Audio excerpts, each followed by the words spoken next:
hello Facebook. We're now definitely live and very happy to be here again with Paul, Lacey and Peter Wesołowski, Piotr, in fact, from Dickiebirds. And we had them with us the first time in the very popular first episode of what has now become a three-part series of UX for everyone. So last time, Paul and Peter talked us through the way they approach the UX process, and we all agreed that we can all do it. It really truly is for everyone. There is maybe an abbreviated form of let me change the view, because otherwise people keep saying going live. Stay tuned. Well done with OBS. I'm just brilliant at this, aren't I? Okay. Yes. So we were saying that last time we talked about how the UX process really is for everyone, and all of us can do a version of it. Doesn't matter, however small, but we all must do it, because basically it's all about finding out we're now, our faces are there, just so that you all know. So finding out all about the client, all about their business, all about their customer, their end user, and so on. And so it's really important. You can watch that video on YouTube, on the Design for Geeks YouTube channel. Go find it on YouTube, very easy, Design for Geeks, and then subscribe. And this talk will also be available there. So now this is the second part, and we will be talking about wireframes and user flows based on wireframes from a real case study that Peter and Paul are kind enough to share with us. Then next time, date to be confirmed, we will be talking about conversion optimization and what happens afterwards. So unbelievably useful material. Now, I'm going to leave it to Paul and Peter to talk. And as soon as you're muted, Peter, and I'm muting you. I don't know if you muted yourself. Probably, maybe you. Yes, yeah. I'm because the surroundings here are not very quiet. Okay. So I'll be just joining in. Yeah, I'll mute you, and then you can unmute yourself when you want to say something. So I'll pass it over to Paul. I don't know why you're not coming automatically on when you're talking, because we're seeing Paul. So yes, apologies as usual for the way I always struggle with the tech, because also I'm using OBS. It's just like, it's gonna happen. So all I can do it manually. I'm gonna spotlight your video, Paul. So hello, and thank you so much again for being here. Thanks very much, and thanks for having us both on again. So for anyone who didn't see it last time, myself, I'm Paul Lacey, and Peter Wesołowski is the guy with the big beard sitting in a darkened room there. And we're the co-founders of Dickiebirds Studio. I tend to be leading on the WordPress side of consulting and stuff like that, and Peter is leading on UX consulting. So Peter does a bunch of work with big clients doing sort of huge UX projects, and those skills have been filtering down to our WordPress side of things. So I've been learning a lot from Peter over the last year or so, and we're able to inject a lot of this UX juice into our WordPress projects, which has made them hugely better than they were before. So I was just going to talk through today a case study. And yeah, can you hear me okay? No, I can. I just did something really stupid with OBS. Apologies. Oh, yeah. This is one day it's gonna be all, just gonna be amazing. But it's gonna be absolutely amazing. No, for now it's not quite. But anyway, we're back. We're back. Okay. Sorry. Yes. Apologies. No worries. So anyway, we're gonna talk today about a particular case study on a kind of everyday website project that anyone might have. In fact, a lot of people who we talk to have this particular niche of project. We're going to talk through pretty much very briefly on the sitemap, look at some flows, and then also mention funnel, and also look at the wireframes. And then at the end, or I don't know where it'll be, but there should be a link somewhere provided at some point that opens a pop-up on our website and allows you to stick your email address in and get all the different the flows and the wireframes that we used in this talk. May I just interrupt you just 1 second, Paul, because Leanne is saying that they can hear me, but they can barely hear you. So okay, let me see if I can what that is, because I can hear you loud and clear, Mm-hmm. and I'm actually wondering. I'm going to try this. So can you please let me know, because I'm actually I've put the headphones on now, and that might be the reason. So okay, shall I keep talking? Let me just keep talking. Anyway. Okay, so who's there? We've got Leanne, and I know we've got Alan, Grace. Can you hear me, guys? Who else have we got from my friends? I was just having a quick look then and just to see who's there. Let's see. I'm sure there's plenty of friends watching. Daniel Balaban. Hello, Daniel. How you doing? Who else is there? I don't know how to see who's there, actually, to be honest. But yeah, it's never easy. It's never easy. It's always like. I'm looking at the Facebook thing of myself at the moment. Now.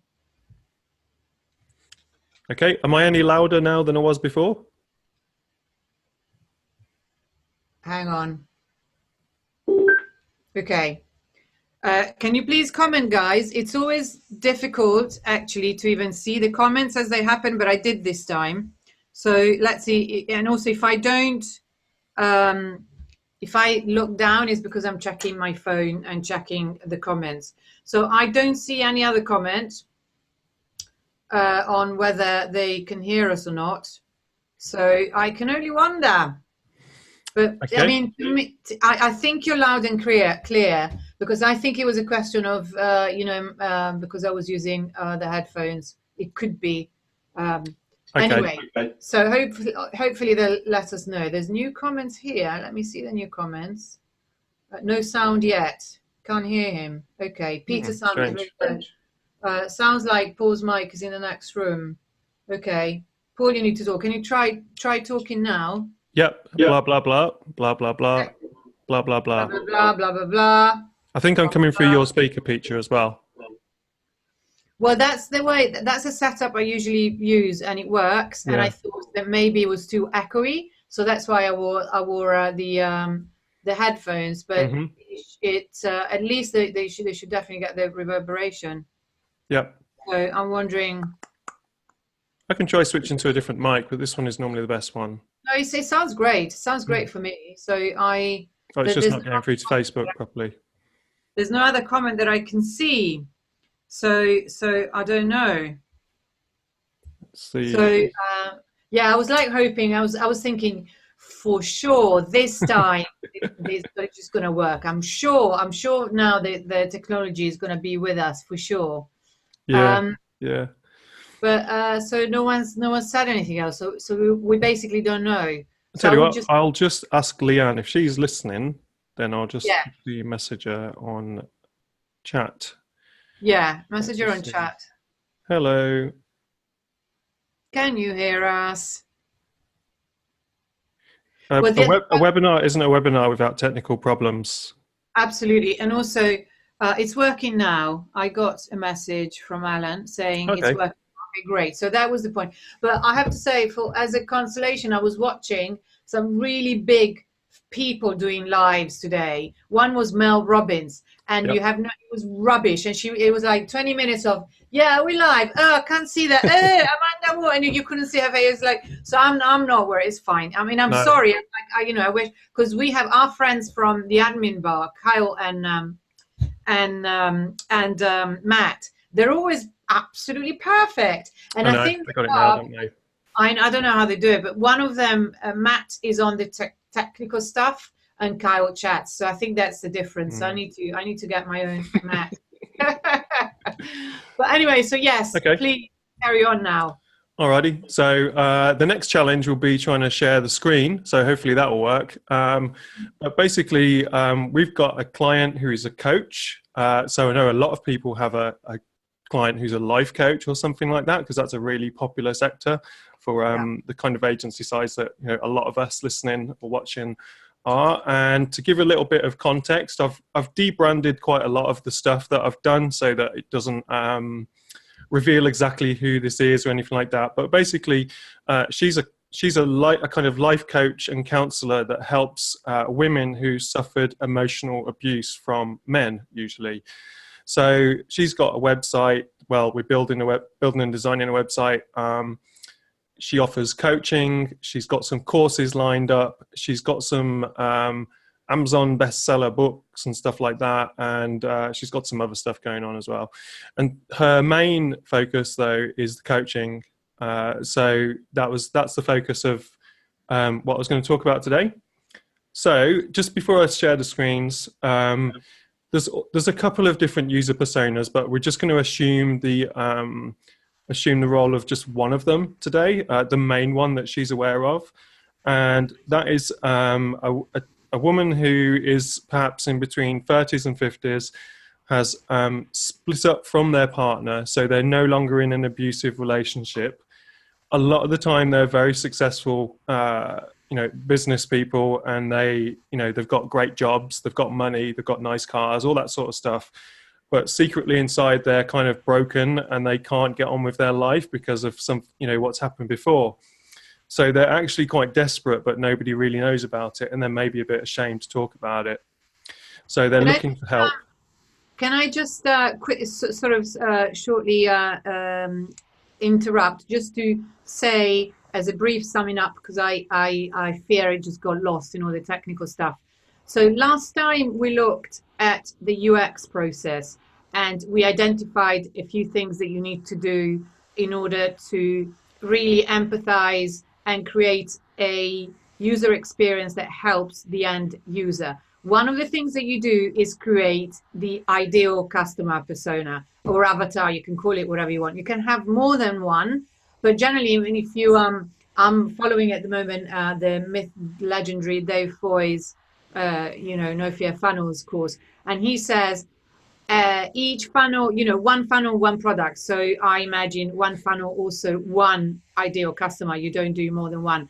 So and also we were talking about how the research part is actually relatively easy, but how do you then put it into practice? Because we have this really interesting description of this woman who's the ideal customer and the very likely customer, but at the same time, how do we then translate into actual actions and web design? How do we do that? So that's what we've seen today, and it's incredibly interesting. So yes, back to you, but I just wanted to make sure that we had this background, because it's so that everyone knows where we are. Yeah, absolutely. And then also what you'll see shortly is that one person can have multiple personas depending on what situation or what part of their journey they're on. And Peter, did you have anything to say about that? About kind of the idea of one person can have a completely different, one user avatar can go through different flows and different stages and stuff. Well, yes, of course, one person can, you can prepare different journeys for one persona. Depends on entry point, for example.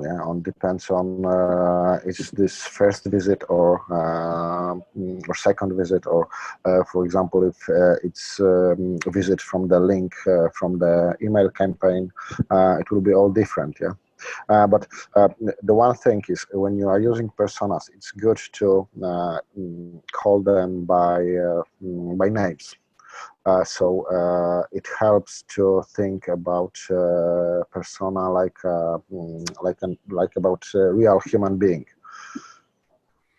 Okay, we need to come up with a name for our persona today. Coming into my head is Isabel. I don't know why, but we're going to go with Isabel, if that's okay. Isabel sounds good. Isabel is our user persona. Okay, so I'm going to try and share my screen now, and I'm going to start with something that we probably all know and see, which is sitemap. So let's see if this works. Okay. Right, can anyone see my screen? Yes, I can. Great. Let's see if Leanne can see my screen. Leanne, can you see my screen? They are. They don't forget. There's a slight delay always, so they'll see it in a short while. Yes, it's on. It's on now. Yeah, it should be on Facebook now. Great. Okay. Yeah. Let's see if Leanne gives me a thumbs up. Okay, I'm going to assume that everyone can see the screen, unless, oh, hang on. Yes, she can see the screen. Thanks, Leanne. Leanne's our helper. Today, yeah. Sorry, Okay. Leanne, you're designated helper. Okay, so here we are. What's that there? Press Alt to show hide the, okay. Right, here is the sitemap of this coach's website. Now, the typical situation is that we'll have kind of done some initial research with the client, and they'll have told us the products that they've got. So in this case, you know, you can see she's got coaching, books, courses, and she writes blogs as well and stuff like that. So that kind of always gives you an idea that you're going to need a page about those different things. It's good to do this initial site mapping. It's a very basic thing to do. The software I'm using here, by the way, is called Flowmap. Flowmap with 2ps.com. And what you can do is you can just map out all the different pages, including all the things like the thank you pages. The reason in this particular software that you need to map out all the pages is because in Flowmap, when you create flows, you can't add a page to the flow unless you've included it somewhere in the sitemap. So it kind of forces you to be a little bit more diligent in that way. So just to briefly go through this, because this is everyone's seen a sitemap before. We've got the home page, we've got a coaching page, which is what we're going to focus on mainly, a My Story, a books page, a courses page, a contact page, a blog with articles, success stories and case studies. And then from the coaching page, these are some of the pages that I needed to add for the purpose of the flow. So we've got a sign-up box, a thank you page for that sign-up box, a calendar link, which could be external, a thank you page for that, a checkout, a case studies, more case studies pop up, and a thank you for that as well. So that's a simple sitemap that we've all seen before. So what we need to do next is look at the user flow. We need to decide on, like Peter said, where Isabel is in this point of her journey. So we're going to say, for argument's sake, that she's landing on the coaching page, whether that's from a Facebook ad or a Google ad or a link somewhere else, or she's gone to the home page and clicked on the coaching page. We're going to say that she's going to the coaching page. So what we're basically talking about here is Isabel's journey from the coaching page through to one of many different possible outcomes on the website. So first of all, we can go into this user flow here. Okay, now it's quite a big diagram. It's not that big, but it's probably difficult to see on the Facebook stream. So I will kind of zoom in on the different bits. Yes. Yeah, so I'll zoom in on the different bits so you can see it in more detail. So what I'm going to do is tell you how this came around. So what I recommend doing when you want to create a user flow, it's a bit like what Peter was talking about last time, just asking tons and tons of questions. So I did a live video call with the client, for instance, and we recorded it. And we record it and then we transcribe it on rev.com. And that's because I want to just have an open conversation. I don't have to be writing too many notes. I do keep my board next to me. I've got a big board back there, but I've got the little board there just in case I need to sketch out a little thing or something like that. So in terms of tools and software, you know, Flowmap, Funalytics, £1 whiteboard from Poundland, you know, those are all the things that you need. So we're having a conversation and we're literally just trying to get my client to explain how a human exchange might happen in terms of when she meets a new potential client, what they talk about, how does she relate to them, all that kind of stuff. And then we try to talk through that process in a website journey. So one of the problems as well a lot of clients will have is with their editorial. And this is something else we wanted to briefly mention. They might come to the project and they don't have any good editorial whatsoever. And in a lot of cases, they might come to the project and the discussion and they don't want to talk in a marketing type way as well. And they're kind of, you know, resistant to come up with, for instance, a unique value proposition or something like that. In my client's case, she's got a PhD in something extremely clever that I wouldn't be able to do. And from what she told me, that means that it's very difficult for her to not write streams and streams and streams of text about absolutely anything. She thinks very abstract, And to be able to summarize something in one line is very difficult. Also, a lot of clients, especially coaches, will have this problem that unless they're, got huge egos, they will struggle to, even though they know their product is valuable, they may struggle to articulate that on the website because they don't want to come across as too salesy. Dave Foy, who knows, he might watch this one day, did tell me once that he got over that particular problem when he realized one day that his product was awesome. His No Fear Funnels or his No Stress WordPress was an awesome product, and it genuinely helped people. His mission was to help people.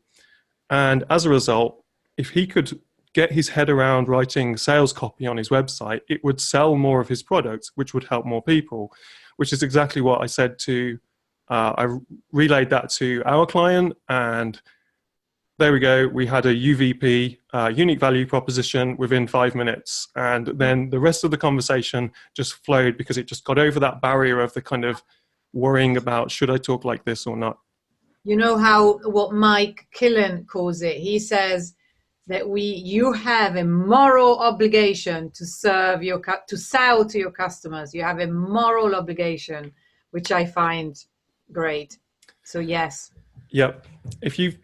Fair enough. If you've got a really duff product and you're just selling some affiliate crap or something, then yeah. But we don't. We all have amazing products. If you've got a good product, then you should be proud of that product and be prepared to do what's required to help people get to win that, buy that product or whatever. Exactly. So let's jump straight into it. So I'm just going to talk through this flow, and feel free in the comments to ask any questions, and I can answer some of those either later or in the comments as well. So Isabel lands on the coaching page.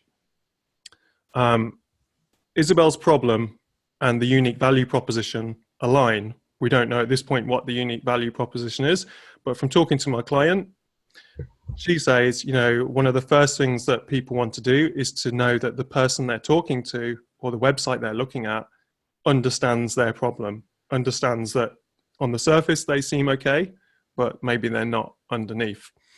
So at that point, the unique value proposition aligns. The user is still seeking some trust and credentials.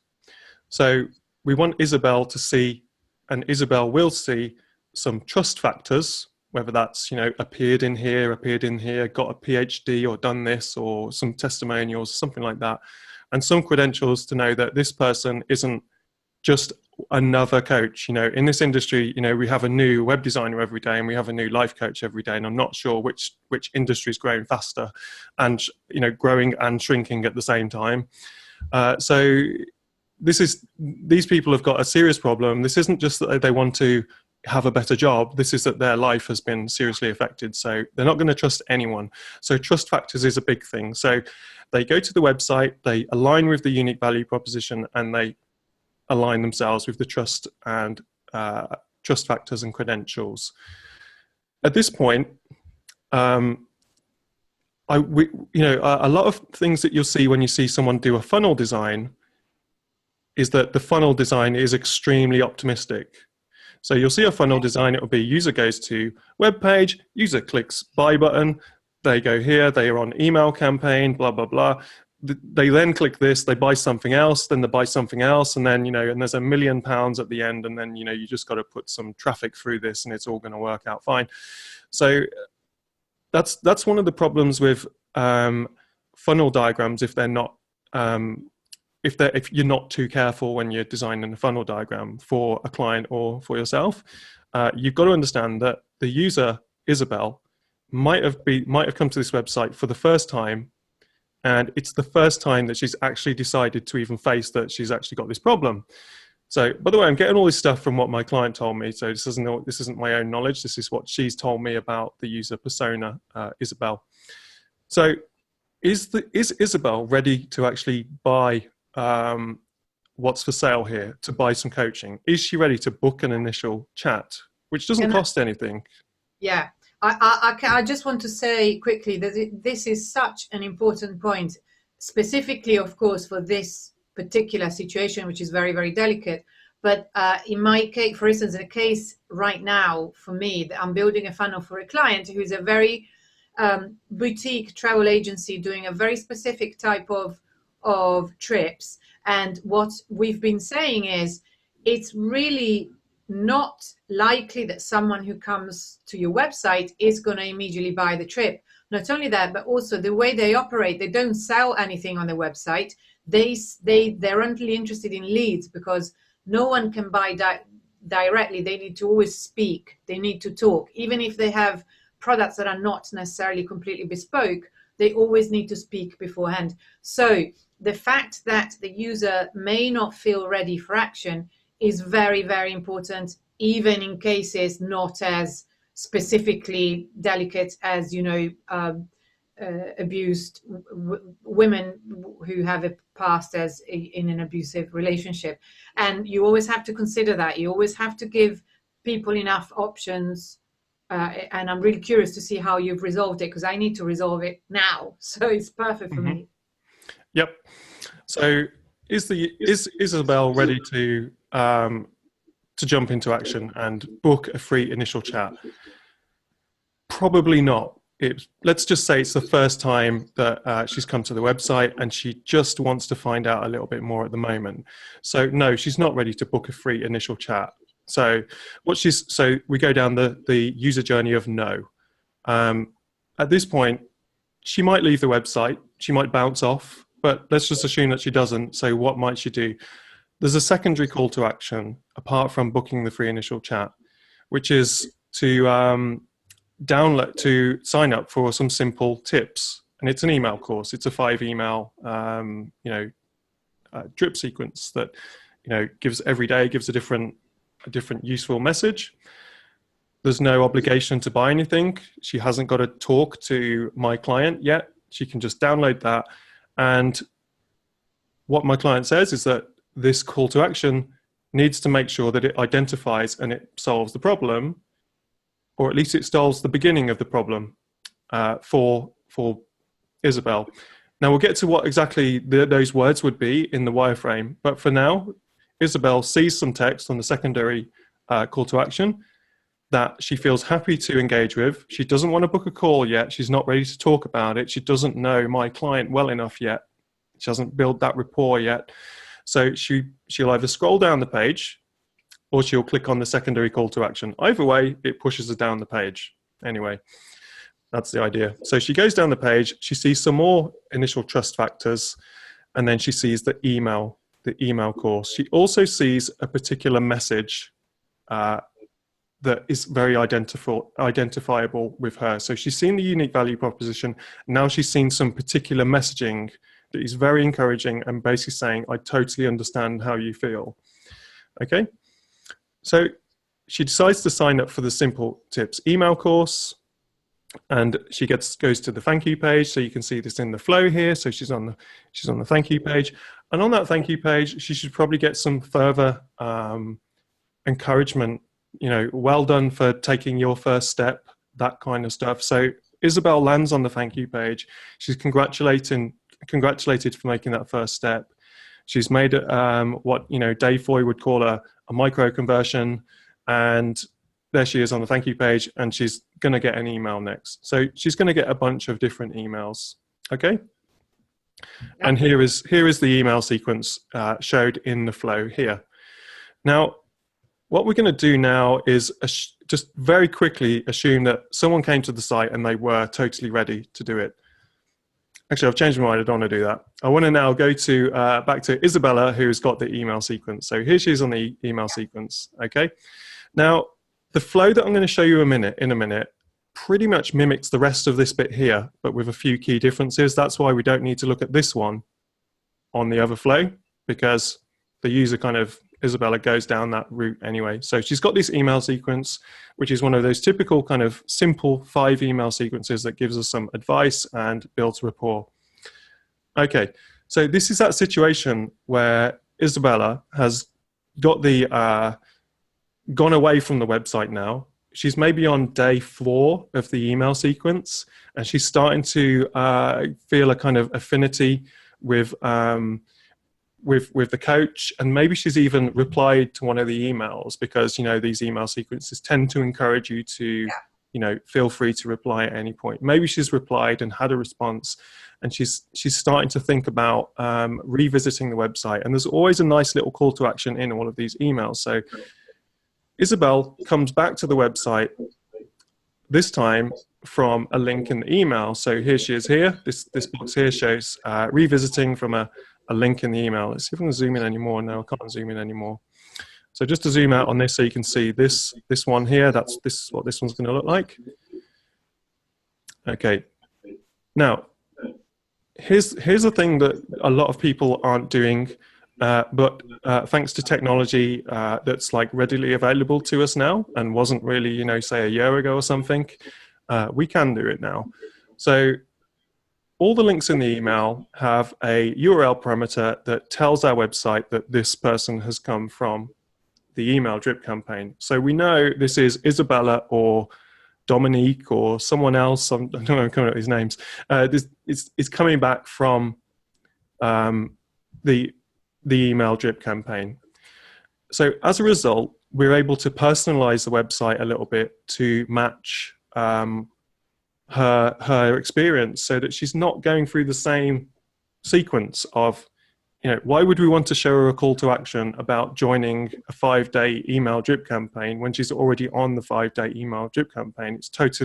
It's a total waste of attention that Isabel can see on the page. So in terms of how you do that sort of thing, there's a bunch of tools available. Yeah, one of them is this one that I know Nathan at Dickiebirds has done a little YouTube video about recently, called If So. Okay. So that's if-so.com, and this is the kind of thing where you can discover that a user came to the website using a particular referral source or a page URL or a URL string or something like that, and on the basis of that, you can then create conditions and then show or hide different content based on those conditions. I totally think now that this technology exists that we should be using it, because it's not particularly expensive. And is it difficult to set up? Because as we all know, funnels, the issue with those of us who have lower budget clients, which is my case in this moment, and especially clients who've never really used the funnel and they're not persuaded yet that it's going to change their lives, so they're reluctant to spend much money on it. It's that all these things obviously take time. So how much time does it take to set up something like this, would you say? So if so, well, I think I'm repeating on your computer when I speak. Someone said something about that? Yeah, I can hear myself coming back at myself through your screen, I think. I can't. The thing is that if my speakers aren't on, then people can't hear you. Okay. So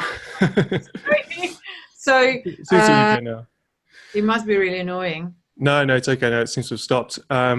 If so is super easy. So if you've used, Beaver Builder conditions or Elementor conditions, it's very, very similar to that. You create the conditions and then it gives you a short code. You put the short code in and it will show different content based on a different condition. And how do you link it to the email marketing service?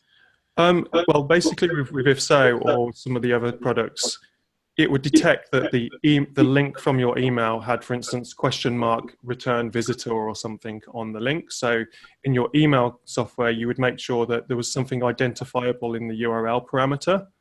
So, right. It might be !visited equals 1. Or if in doubt, ask support and they will be able to tell you. I'm sure the active campaign support will tell me how to do it. Oh, yeah, definitely. Yeah. But I mean, If So is a WordPress plugin. There's another one called Logic Hop, I think it's called Logic Hop, which is very similar. And they've both got different pricing models which would suit different people in different ways. Logic Hop is more kind of based on amount of people, the amount of visits or page views. Mm-hmm. Whereas If So is more based on how many sites or domains that you're using. There's also some cloud software like unless.com, And but also last weekend I was in total geek mode, and I created some of my own scripts, which I'll be happy to share with everyone. But Wow. you do need to know how to do some PHP if you're going to do that. Ignore that this says Fairware Convention. It was just a spare install that I had. And you can see it says, are we on the contact page? You're right. Yes, get in touch. If we go to a different page, it will say, no, we're not. If I go down to this security page, no, we're not. If we go down here, you can see I've been on the Get in Touch, Fair Work Framework, and the security page. So it's tracking a list of different things. So I can, for instance, say, put something there. And now I can sort of say, let's just go to the Get in Touch page. Question mark, cool, equals dude. That's one of the ones I was doing. See, that this kind of goes over my head. But this is kind of, if you, the scenario for me is that I would pay for If So or Logic Hop for all of my direct clients, but we also do white label work. And if you look at something like If So, you can't, unless your white label agency that you're doing work for is prepared to buy this, which they probably won't be in a lot of cases, then you can't really offer that unless the client buys into it. It's much easier to persuade your own clients to maybe buy a license. So I spoke to one of my clients just yesterday. They've gone and bought this, and they've bought Convertful, and they've bought another tool as well that I told them to buy. And they were well up for it because they could see the value. But with the reason I created these scripts, because with me and GeneratePress, I can implement these really easily for some of the very basic conditions. So anyway, so that's personalization, it's called. I think it's going to be something that grows throughout the year, and I think it's like a trump card for it's kind of like a superpower that you could have over some of the other kind of web designers out there, and it's pretty easy to do. And when I've spoken to clients about this and said, and what we can do is when the user comes back, we'll show them something different, their eyes light up because they just didn't think that was possible on their budgets. So the future of marketing for sure. Yeah, it's all in our hands now, and it's only been in the last 12 months that it's really been totally affordable. So anyway, so let's go back to the flow. Isabella visits from the link in the email. We detect that she's come from the email, and we change the second call to action now. So we've got primary call to action is to book a breakthrough call, as it's called, where it's like a 15-minute call to see if you're a good fit. And then the second call to action now, instead of will you sign up to the email list that you're already on, is now changed to a case studies. So we're trying to help someone who's coming back who's maybe starting to waver over the decision point. If they're still not quite there, we're giving them something that again goes towards the ideal goal for them to get helped and also for the business to make some money. So she goes to the coaching page. She sees the UVP again. She sees the trust credentials and stuff like that. So she's happy to see all that stuff. Is the user ready for action? Now, if she's not, then she might download a case study. It's another email sequence. She goes to the case studies. She's in the email sequence. And then the only real way after this email sequence, if she's gone through the case studies one, is that the email sequence will encourage that person now, to make a decision.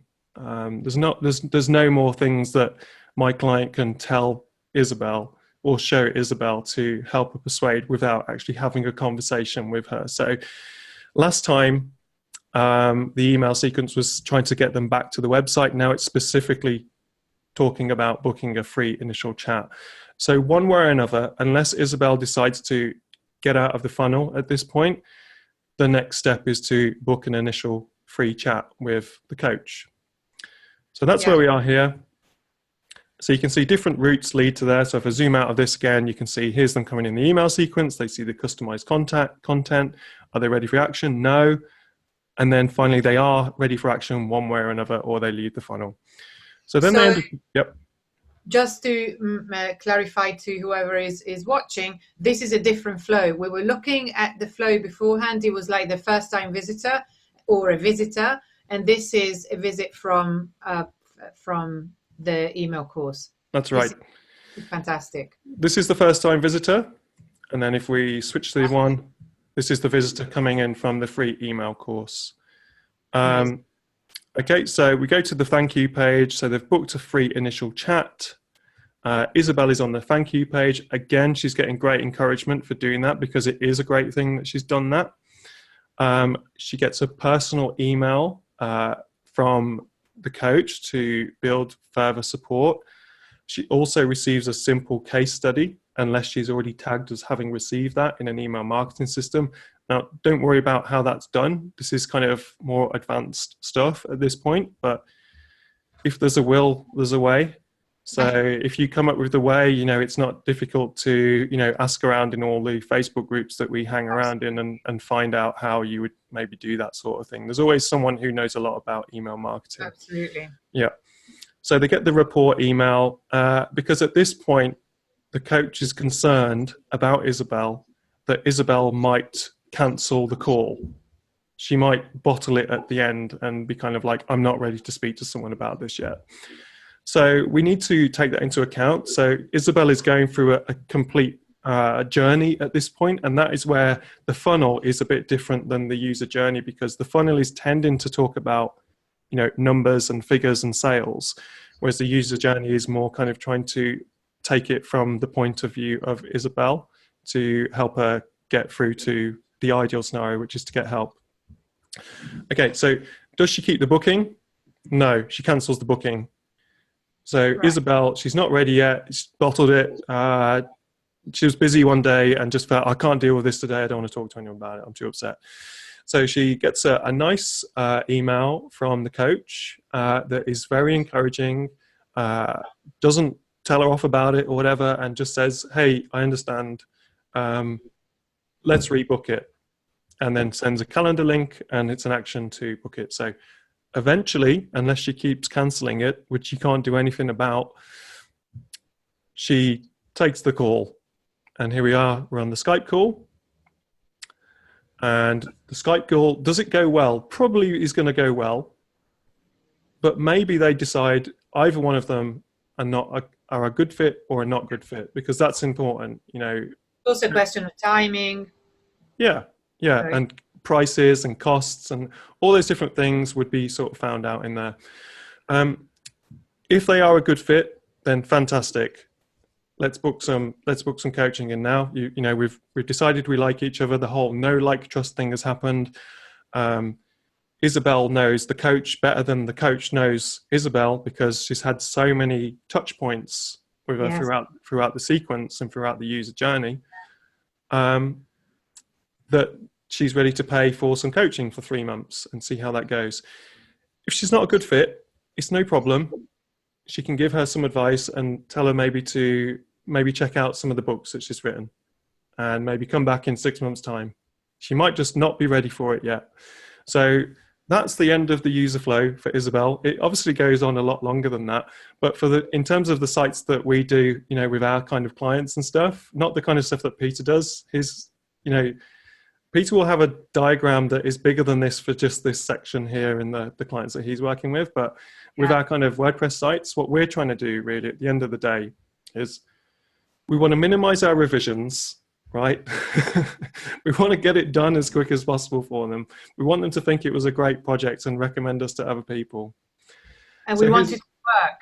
We want it to work for them, because we want stuff to work. We want to create a good product and stuff like that. And we want for it to make them money, so that they can see that what we do for them really helps, and they keep giving us work, not so much because they have to, but just because it's needed. Funnels and websites, as we know, keep living. And also you need to tweak and optimize, don't you, Paul? Yeah, actually, that's what we want to talk about next time, in terms of if this turned out to be a good scenario, then what this is all based on at this point is it's very educated guesswork. Peter, can I ask you something actually? So at this point in UX, we're still really working on educated guesswork. Yeah. Yes, well, that's what you showed here. It's, in my opinion, it is ready for user testing, for proper user testing. Yeah. Yeah. It's just, in fact, it's just the beginning, because as I said this before, UX is a never-ending story. So yeah, but let's not scare our friends, because let's not forget that the point is that we still keep saying that UX is for everyone and you can do it. yeah, yes, of course, because Yeah. it is for everyone. Seriously, I think it is for everyone, because everyone can prepare his products or service to be more accessible for users, for people. Because if I can interpret what people may think, is that you look at something like this and you think, oh my God, this takes ages. My clients will never have the cash to pay for my time to do this. Now, what I think is that, in fact, this is probably going to save you money, because instead of guessing, you're going to do something that is thought out. It might take you, how long would you take that? Would you think that this took you, Paul, to create So this? I can tell you that the phone call with the client took an hour, and then to draw out these diagrams and the sitemap took about an hour and a half or something. And it looks like a lot of work, but when you've got the notes from the chat transcribed and you got your highlighter pen out and you can just recall the conversation because it's written there in front of you, then it doesn't take very long, and the software helps you to do it really, really quick. And here's the thing, right? This is to dispel that myth completely. So we spoke about was it 2 days ago, Piccia? I can't remember. Was it yesterday or 2 days ago? I think it might have been yesterday. And I told you about this particular project. And me and Peter started this project sometime, maybe like October, September last year. And we messed it up. We messed it up basically. I didn't do this process because I felt that it was an easy project. I thought, oh, it's another coach website, no problem. So I'll get to December and this project is going nowhere. I've done a design, Peter's done a design, and Peter's like moaning at me saying, I don't know much about this project. Why are we just, I'll do a nice design, but it's probably not going to work. And I had to hold my hands up in January to the client and say, listen, I'm really sorry. I'm not happy with the work we've done yet. Are you okay if we hit reset? I just want to start it from the beginning. And that's what we did. So we decided, after months of wasting time, me feeling bad, worrying about that I'm going to get fired from the client, and should I even fire myself from the client, 2 hours of simple work, conversations. My client is really happy. I'm really happy. I know the direction it's going. I know what the wireframe should look like. And we also establish what the content should be about. And also we realize that if she wants to get the right messaging across, that the photos that she's got aren't good enough. And she's going to get some photos done. And in a 1 hour call, all that got put on the table and laid out. And an hour later, I've done the diagrams and everyone's happy. So if I'd done this first of all, I would have finished this project by Christmas. I'd have been paid by now, and I wouldn't still be working on it now. And, when this client talks about me to other people, they wouldn't have said, he messed it up at the beginning, it took ages, he came through in the end. That's not a very good testimonial. It's all right, but I want them to say, it was amazing right from the beginning. We got started. There was a process to everything. And this stuff isn't difficult. I'm just mapping out the user journey. It's not because we're trying to be clever or trying to charge more. It's actually because it's difficult to do web design without it. And I've learned that the hard way. To be honest, with this project, we just used the UX technique. So first approach, not good. So let's try another one. Yeah. Well, it's the difference between, first of all, a website that works and one that doesn't work. And it's the difference between a designer and Wix. So I don't think that the difference between a WordPress consultancy and Wix is the ease of use of the page builder. I won't talk about Gutenberg, but anyway, I don't think that's the difference. I think this is the difference. This is what makes a difference, because if a client goes to Wix and they build their site, they're never going to get this. They're never even going to understand that you could achieve so much and you could really lead your client where you want them, because that's the point. You've got the power to send them where you want them to be, and you can predict to a point their behavior, to a point, obviously, and give them options. So it's an amazing power that we have, and this just makes things much quicker for afterwards, as you were saying, Paul. It just makes it quicker. I've wasted months of my time that has just gone in the trash because it didn't get anywhere. I was almost being a Wix person myself, you know, and so lesson learned the hard way. Don't cut corners. So anyway, we can jump onto these wireframes now. Yeah, the wireframes are really the next that we're now going into detail. I'm just going to look at a few of the comments. So Leanne says that this is awesome. So thank you, Leanne. Really Thanks, glad Leanne. helping. Yeah. I really want to learn more about how to figure out user flow and how to design one. How would you respond to that? I would say, Paul, correct me if I'm wrong, Peter and Paul, that actually don't think too much about learning how to do it, because just get the software and do it, and then test it out. There's not that much to learn, is there? I mean, yes, a little bit, not. Well, to be honest, as for me, first of all, just think about what user can actually do on your site. So don't think only about optimal flow, which will end with selling your product, but think about negative flows as well. So what happened if user are not interested in that? So what can offer to him instead? Like Paul did with this flow. So the user was not ready to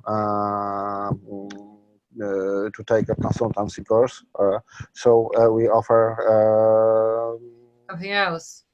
Email course. For example, we offer some tips or books or things like that. So always keep this in mind, that users, in most of the cases, users will act different. Yes, exactly. So I mean, my recommendation would be to try it out. Just try it out. Leanne, the important thing is what comes first is the conversation with the client that matters, and asking the right questions. And for that, there's plenty of questionnaires and things that can help you. It starts with, simple questions like, hey client, when they arrive on your coaching page, what's the ideal thing that you want them to do? And they'll say, book a call. And then, and you'll say, well, what do you think would motivate them to book that call? Is there a scenario where they wouldn't book a call? And they'll say, well, they might not be ready yet, or that they might be ready if they saw this, or they saw a special offer or something like that. And then you can ask more questions, like Peter said last time, just question. I know, Leanne, you've done DOIP Elevation as well, and it's kind of like the go wide, go deep thing, except you're not thinking about, go wide, go deep, you're talking about the business needs more. But here you're doing a go wide, go deep with users. And it's the same kind of thing. It's just normally the go wide, go deep for business is part of the proposal system, and then this consultant is almost the same type of thing that you're doing there, except you've already got the job, and now you're talking about the actual nitty gritty of the site and the users and Isabel and whatnot. So it's just a case of questioning every scenario, and that's where you'll arrive at a kind of a simple flow. And these diagrams, they always look super impressive and everything, but if you use a free tool like Funalytics, you can knock these things up in 10 minutes. And you'll be surprised, as soon as you just put one page in, you draw an arrow, it just starts flowing from yourself. It's just really easy. I think that's the thing. I think the thing is to just get started with it, and you will come to you naturally, because we've been doing this for a long time and now we know. So yes. So wireframe. So basically we figured out what the flow through the site was, and then we would start wireframing different pages. Because we don't all have huge budgets for our clients, you don't necessarily need to wireframe every page. You just need to wireframe some of the ones that you feel are worth wireframing, so that you can all be on the same page. Because you can have that conversation, everyone seems to know what they're talking about, and then you produce a design and like, oh no, I didn't really want it like that. But this helps quite a lot. and please note one thing. After you prepare 10 wireframes for the 10 different clients, you probably will have all the blocks you need for wireframes already done. So then it's just building from blocks. So it's this process needs, of course, some of your time at the beginning, but later it is very, very fast. Yeah. Yep. Peter's very good at that. I'm particularly bad at that. I reinvent the wheel almost every single time. And and the worst thing is I'm aware that I'm doing it all the time as well, but never mind. But yeah, I know. Just use Figma and libraries. I know. I'm going to use your libraries in Figma. But anyway, so I didn't use Figma for this one. I used Mockflow, which Peter tells me off about. Why are you not using Figma? Why have you got so many apps? And that's another story. But anyway, so Mockflow is what I use. Is Figma good for wireframes as well then? Yes, yeah. Okay. So I haven't tried it yet, but I hear it's the best. Is it better than Sketch? And it can be better than Sketch in some places. Yeah, definitely. It's okay. cross-platform as well, whereas Sketch is like Mac only. So with Figma, you can use it completely in the browser, but there is a learning curve to it compared to something like Mockflow or Balsamic. But if you know Sketch, then using Figma is very easy, because both those products offer similar things. So yeah. Mm-hmm. Yeah. I think if you've used design programs for a while, then it doesn't, or it shouldn't. If it's well designed, it should never take that long. Well, if you're using, for example, Photoshop for designing, stop. And exactly, stop. Why are you? I could not agree more. And also, if you've used Photoshop for designing, you have been suffering so much, and you've been doing something that is so difficult that any other program is going to be dead easy. Yeah, exactly. Yeah. Yeah, I'm in agreement there. I used to actually don't use. Anyway, so. Okay, and me. You don't. But it's not a design tool. It was born for something completely different, and it's a photo manipulation tool. It's not its job to create wireframes, just not what it was meant for, or even mock-up of websites, in my opinion. But anyway, sorry. Let's not. No, it's fine. You can also use your whiteboard or a piece of paper. My hand ability to draw in straight lines is not good. So whereas sometimes my wife Lindsay, who also works in the team, she'll actually draw them out, and we'll just take a photo of them or scan them, because she's really neat at drawing them out, and they look better than my digital ones. So whatever works for you. If you prefer paper and pencil, it doesn't really matter. I mean, all you're trying to do is communicate to your client, let's talk about this, which is where we are now. So here we are on the coaching landing page, and we won't spend too much time on these wireframes because it's quite straightforward at this point. But the user journey still does come into this, and the conversation with the client. So when I did these here, I showed them to the client, and we're on the screen, and we carried on that conversation. Now she's already got used to the idea of, Isabella and this person who comes to the site. So we now remember that Isabella went to the site in the flow, and she saw a UVP. And she kind of was had an affinity to that UVP. I've not put it in there because that UVP isn't out in the open yet, so I don't want me to reveal her very good UVP. So I'll put UVP. I told you what it was actually, didn't I? Just a couple of days ago. Yeah, you did. It was fine. Yeah. Yeah, and she came out of that from someone who was really against marketing speak and all that sort of stuff. So anyway, so she came up with the UVP. So Isabel sees UVP, has some affinity with that, can see a picture of the coach here. So there's a kind of an idea of who it is that you're talking to. There is a statement from the coach here, which is kind of her mission in a line. And then the coach's name, any credentials, PhD, job title. And then underneath there, it says that she's an award-winning author of Amazon bestseller XXX. That's actually just not revealing the name of the book there, that's all.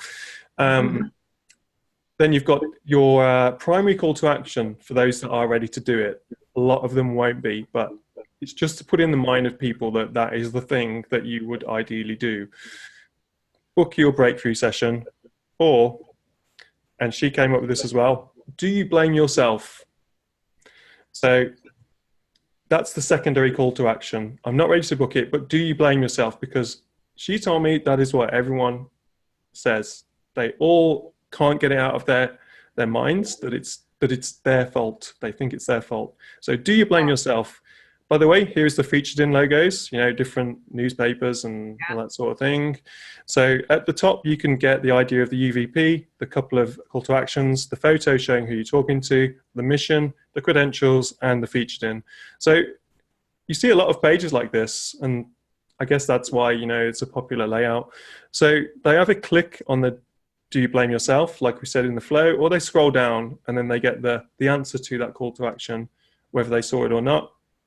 XXXX is never your fault.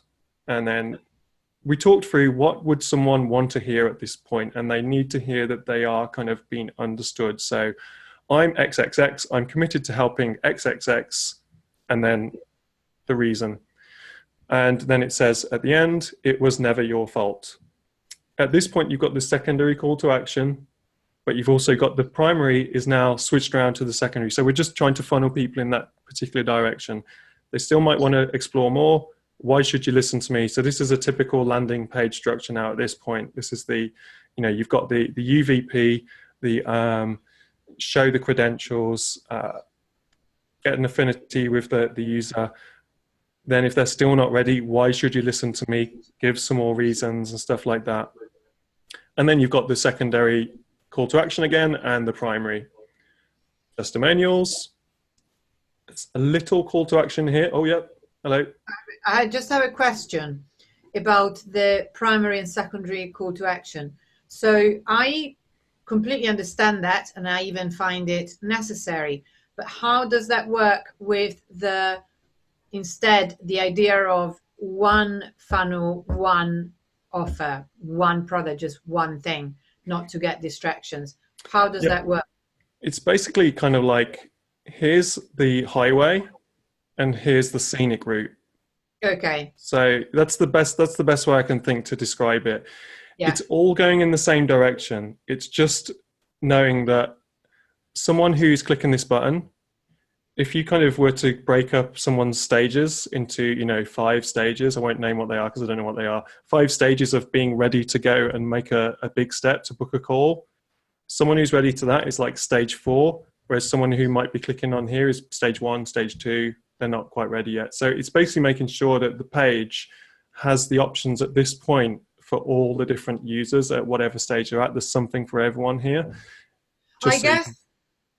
I guess if I can interrupt again, I guess that this is particularly relevant in this case because it's this type of situation. I guess that what you're giving is just a magnet on how to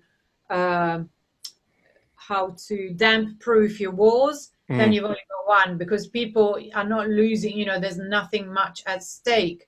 But in the case of something a little bit more difficult like this, or like it would be if I'm trying to sell someone a 4 weeks trip, then you need, you know, they're probably not ready yet, and you do need to have the scenic route as well as the highway. So exactly, it's just as long as it makes sense and it doesn't. I guess that when the problem would arise when it's contradictory or when it's unclear. So I think that's one of the cases where the design becomes really important. Yeah, I think because then exactly. To the visuals, then you clarify the journey and you clarify what it means.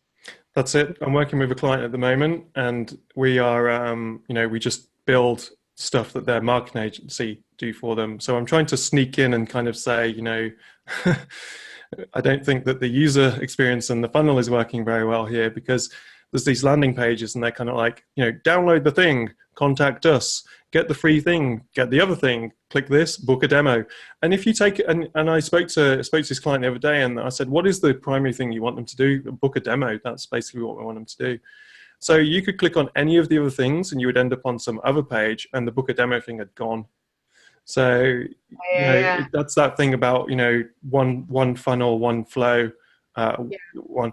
The other scenario is a bit like with when you had the site breakdown with Adam the other day, that Yeah.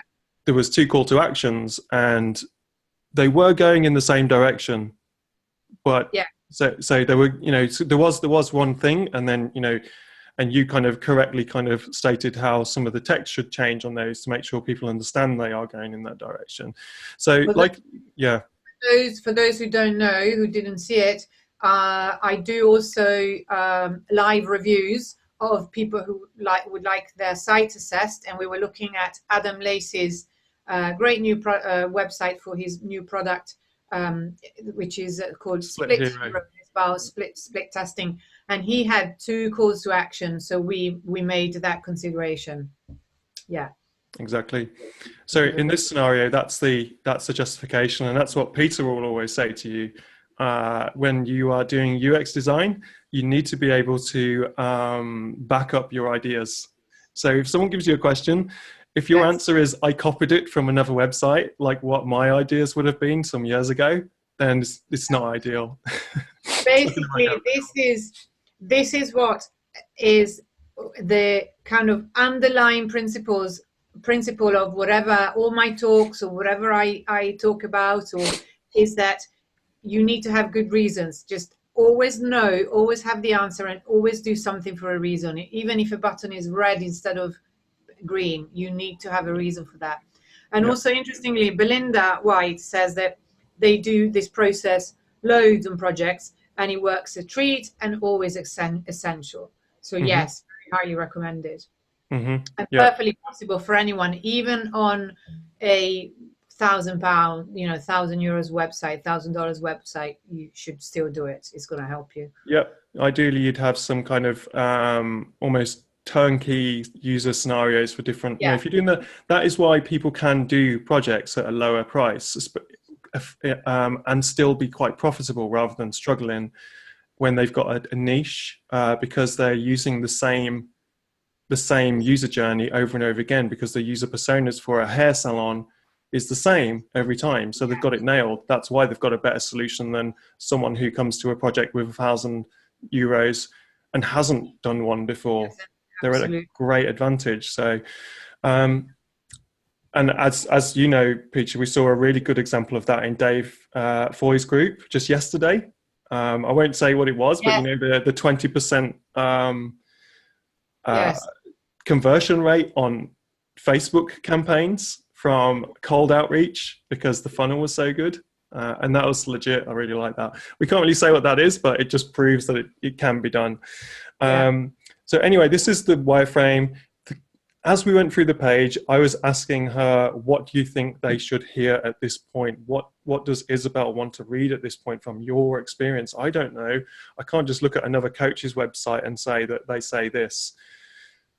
And so she came up with the various different things, and that's where, and I've taken out a lot of the real content because it's not live content, it's her, words. So I don't want to put that out there on the internet without it being a live website yet. So anyway, remember that the user can come back from another email. This is our final screen. So there's not a big difference between the 2 wireframes. If we go to the return from email, if this will load up. Just wait for this to load. There we go. Okay, so the main difference really, and it's these, even though it's tiny little subtle differences, we're not talking to them now about, is it your, about trying to get them to the secondary one into the email list because they're already in the email list. We're trying now, we've also put a different photo in here just so it feels like a different angle of the coach. So it's kind of like getting used to, they look like this from this angle and they look like this from this angle, because the more you see someone, the more you start to get to know them, know, like, trust, all that stuff. So we're generally kind of aiming at this point to show the book, the breakthrough session, and then the book, the breakthrough session is the primary in the second row again, but we do have a secondary call to action for those that need a little bit more pushing. This is optional. My client doesn't know about this. I actually came up with this the other day. So why should you listen to me? Book your breakthrough session. We had 2 links here before. We've only got one. We've got the testimonials, book your breakthrough session, read a success story. Back on the flow, you could see that there was a user flow that was for, where are we? Someone who went for the case study the second time round. And the case study went, delivered something by email. It was 1 email, and then it was a encouragement to book an initial chat. So that's where the user experience just goes round, translates into the wireframes. And that's pretty much all I wanted to cover today, quite honestly.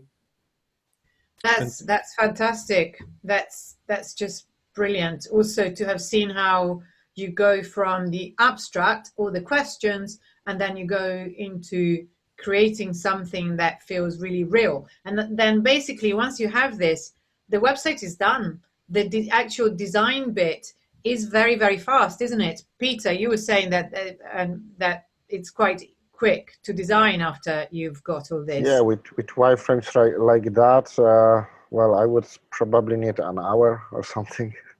Wow. What, to do the whole website? Yeah, to prepare all those views needed for developing. Yeah. Amazing. It'd take me a lot longer, but Peter is ridiculously fast. If you give Peter the right information, he just knocks it all out. And that's why Peter prefers Lindsay's wireframes than mine, because Lindsay goes and does a bunch of she always does a lot of research, and yeah, sorry about that. I know, and I've been told I need to make my wireframes better, and I'm trying. So in what way do these wireframes differ from the one that we saw? Peter, you tell. I don't know why Lindsay's wireframe's better than mine. Because in most of the cases they are complete. So what do you mean? So they have every single little detail there? Yes, yeah, exactly. I don't need to think about what to put there. And Lindsay, Lindsay is taking care of copywriting as well. Right. So okay. When on wireframes from her, I usually we got proper text for the site. Amazing. And I must say, yeah, that's as a designer. That's what I want to work with. Yeah. Yes, absolutely. Because we were saying last time also that copy is incredibly important. So that's another really important point. That's right. We don't do, Lindsay isn't a trained copywriter, but to be honest, if you put yourself in the user's mind and you know a bit about the project, you can come up with some text that is better than lorem ipsum. And a lot of the time, in an ideal scenario, you would be able to hire a copywriter for that. But as we know, with all of our budgets, that's just not the way it is. So we have started offering copywriting, but we are clear with our clients that we're not trained, but we do understand user experience and we can probably write it a bit better than them. I'm doing so much copywriting, especially for headings and things like that. I just have to, and often I do it because I think, okay, I need to put something there, it needs to make sense, because otherwise I can't design if it doesn't make sense. And then it stays because it's good. It's good enough. Let's say it's good, definitely good enough. And I think it's as you carry on, it gets much better than good enough. It gets really good because we keep, we live and breathe this. We're learning from one another all the time. We're always watching these videos. We're holding these videos, So it's inevitable. You sort of absorb it, even just by osmosis. It kind of seeps through. And I'm sure that my very, my very limited copywriting skills have improved. It means that, sometimes I think I don't really want to be a jack of all trades, but the reality of it is that I think that all of us need to do a certain amount of copywriting at one point or another. So if you are taking even a short course or learning a little bit about it, is only going to help you, because you have to write your own emails, and there are things that also need the personal touch. So if you have to learn for yourself, then why not also help your clients who are lower budget and won't hire a copywriter? I think that it makes sense. It bridges the problem gap between, oh, you haven't sent me the content yet, because after 10 or 20 years of that, I just got bored of saying it. I couldn't believe I was saying it once again. Oh, I haven't, you haven't sent the content yet. I just thought, I can't say that anymore. It's too boring every time I say it. So how do we solve this? And so we decided, Lindsay's got some, not copyright training, but she, did creative writing in university, and she was up for it. And she did the digital marketer content writing course, just to give her, like we got it for $99 or something when it goes on its special offer. And she's, and so, well, in theory, she's qualified from the digital marketers thing, but she knows what she's doing. Alan Grace was saying here that it's a big help going through this process in terms of getting a structure to the project, but also it makes the client feel involved and more connected to the website. And as opposed to just taking the content and coming back to them in a week with a website, which is what people do with cheaper websites. So the end result is a better project, a happier client, and better referrals and testimonials. Absolutely, to a T. It's what happens. Definitely. So it's been an hour and 15 minutes. So it's time to wrap up. There hasn't been 1 minute of fluff. It's all been unbelievably helpful content, apart from, of course, my fluffing up, so to speak, at the beginning. So thank you so much, Paul and Peter. It's been incredibly useful. And also, there will be downloads available with a special link that we'll publish today or maybe tomorrow. This live will also go onto the YouTube channel of Design for Geeks, so it will be available there very shortly. And thirdly, this Friday, there's going to be the second live review. I'm going to review the portfolio of a member of the Design for Geeks community, Chris Jameson. And also the Adam Lacey Split Hero live review will be on YouTube very soon as I sort out a few technical issues, but it will be there very soon. And if you have a website or a project that you want constructively reviewed, please get in touch. And we have already 2 or 3 dates booked for that, but please do get in touch. And also, if you have a design issue you want to talk about and you want to be a guest here, please get in touch with me. And now all that's left to do is to thank Paul and Peter again. It's been incredible. And to remind everyone that there's a third part to this UX for Everyone series. Paul. Yep, there is a third part, and it's not everybody can afford to hire a whole bunch of user testing team and all that sort of stuff, but there are ways to test your ideas out with and help increase the conversions for your clients and your own sites and stuff like that. So we're going to have a look at some simple ways to do conversion rate optimization, which based on the data that you get from putting your ideas out there. Yeah, and it's this goes back to the growth-driven design, which is a way of designing that is based on deploying something quickly and then optimizing based on data rather than doing it in an abstract way. So again, it's another very, very useful tool in our arsenal. So thank you again, Peter and Paul, and thank you so much to everyone who was watching. There were quite a few of you, and thank you very, very much for holding out for so long. Thank you so much, and I will now stop streaming. Bye-bye.